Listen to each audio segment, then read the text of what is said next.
দেশের ভালো যা কিছু অর্জন তার পুরো কৃতিত্বের দাবিদার বিএনপি। উল্লেখ করে বিএনপির মহাসচিব মির্জা ফখরুল ইসলাম আলমগীর বলেছেন, বিএনপিকে আগামী নির্বাচনে জয়লাভ করতে হলে জনগণের মন জয় করতে হবে।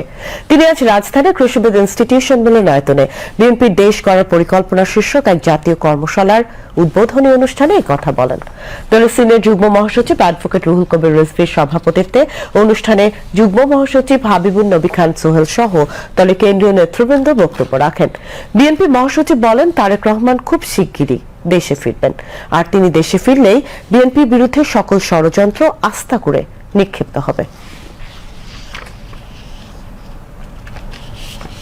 বিএনপি কোনোদিনই পরাজিত হয়নি, পরাজিত হবে না। বিএনপি হচ্ছে এই দেশের জনগণের দল। আমাদের নেতা খুব শিগগিরই আমাদের মাঝে আসবেন। নেতা যেদিন আমাদের আসবেন, যেদিন বাংলাদেশে পা দেবেন, সেদিন যেন সমগ্র বাংলাদেশ কেঁপে উঠে বন্ধু। আমরা সেই দিন আমরা গোটা বাংলাদেশের চেহারাকে বদলে দিতে চাই। আমরা সামনের দিকে এগোতে চাই, প্রগতির দিকে যেতে চাই। বাংলাদেশকে আমরা বাংলাদেশকে একটা মর্যাদার আসনে প্রতিষ্ঠা করবার জন্য আমাদের নেতার যে চিন্তা ভাবনাটাকে বাস্তবায়িত করার জন্য আমরা সামনের দিকে এগিয়ে যেতে চাই। পরে রাজধানীর এভার কেয়ার হাসপাতালে চিকিৎসাধীন বিএনপি চেয়ারপারসন বেগম খালেদা জিয়ার আশু রোগ মুক্তি ও সুস্থতা কামনায় দোয়া করা হয়।